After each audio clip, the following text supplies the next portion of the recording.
आज का ये सीरियल किलर्स डॉक्यूमेंट्री का एपिसोड एक ऐसे सीरियल किलर के बारे में है जिसने जिस्म फरोशी के काले बाजार की कई सेक्स वर्कर्स को रेप करने के बाद कत्ल किया था। इस सीरियल किलर के साथ अचंभे की बात यह थी कि वो कई यूरोपियन कंट्रीज में एक कत्ल की वजह से ही एक कातिल सीरियल किलर से सेलिब्रिटी बन चुका था। इससे मिलने के लिए लोग तरसने लगे, मगर दिखावे के इस मखौटे के पीछे छुपा था एक ऐसा सीरियल किलर जो रात की तारीकी का फायदा उठाकर अपने शिकार को ऐसी मौत देता था जिससे अंधेरा भी कांप उठे और सुबह की रोशनी पुलिस और कानून नाफिज करने वाले इदारों के लिए सवालों से भरी किरणों के साथ एक और महिला की कत्ल का संदेशा लाती और फिर पुलिस एक गुमनाम हथियारे की तलाश में शहर के जुर्म के अड्डों और अंधेरी सुनसान सड़कों की चक्कर काटती रहती, इस उम्मीद के साथ कि आज किसी न किसी केस में कोई तो क्लू मिल जाएगा। मगर पुलिस और इन इदारों की खोज काफी लंबी अरसे तक चलने वाली थी, क्योंकि ये कातिल किसी जुर्म के अड्डे पर मिलने वाला मुजरिम नहीं बल्कि एक शायर और राइटर था जिसे सारी दुनिया रोल मॉडल समझने की गलती कर रही थी। इस सीरियल किलर को पोएट ऑफ डेथ के नाम से भी जाना जाता है। इनका असल नाम जैक है और ये 1950 में पैदा हुए।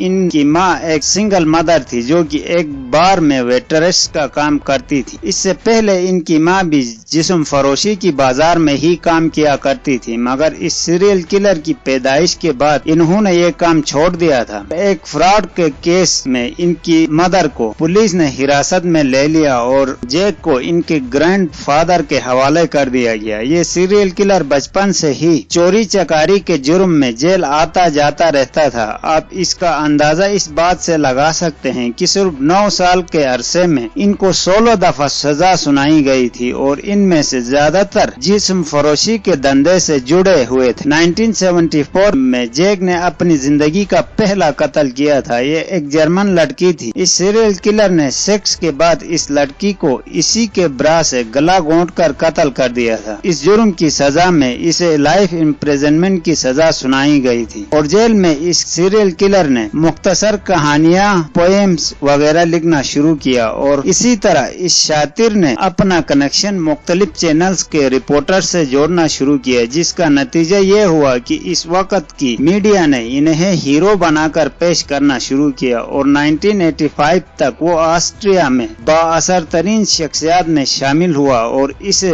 As a rehabilitation role model के तौर पर पूरे यूरोप में पेश किया गया और इसके नाम से कई कैंपेन्स भी चलाई गयी। इसी दौरान न्यूज चैनल्स इनके इर्द गिर्द लाइन लगाने लगे और आखिरकार हुकूमत वक्त को इन्हें रिहा करना पड़ा, जिसके बाद वो एक मुजरिम से एक सेलिब्रिटी बन चुका था।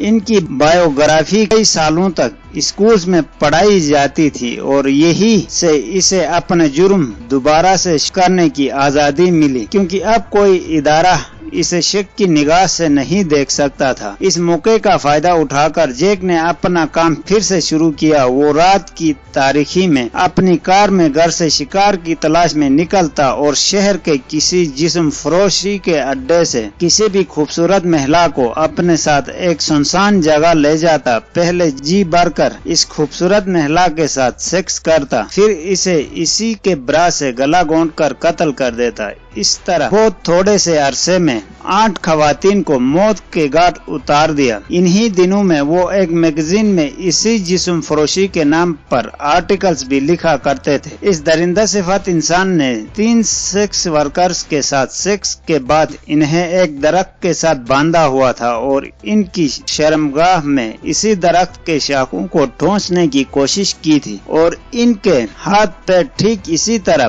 बांधे थे जिस तरह इसने अपनी पहली शिकार जर्मन लड़की के हाथ बांधे थे। यही से पुलिस ने इन पर निगरानी शुरू की और इनके खिलाफ सबूत इकट्ठे करना शुरू किया। जब इनको इस बात की भनक लगी तो पुलिस को चकमा देकर फरार होने में कामयाब हुए। स्विट्जरलैंड चले गए, वहां से फ्रांस फिर यूएसए पहुंचे, मगर ऑस्ट्रियन पुलिस ने इनका पीछा नहीं छोड़ा और FBI की मदद से 1992 में फ्लोरिडा से इन्हें गिरफ्तार किया गया और ऑस्ट्रियन कोर्ट्स ने इब्तदाई तौर पर इन्हें 9 महिलाओं के साथ रेप और कत्ल के जुर्म में लाइफ इम्प्रिजनमेंट की सजा सुनाई। 1994 में इस सीरियल किलर ने जूतों के तस्मे से फंदा बनाकर जेल में सुसाइड कर लिया और इनकी कहानी हमेशा हमेशा के लिए तमाम हो गई। दोस्तों, वीडियो पसंद आए तो लाइक जरूर करना और हमारे चैनल को सब्सक्राइब करना ना भूलिएगा। Thank you.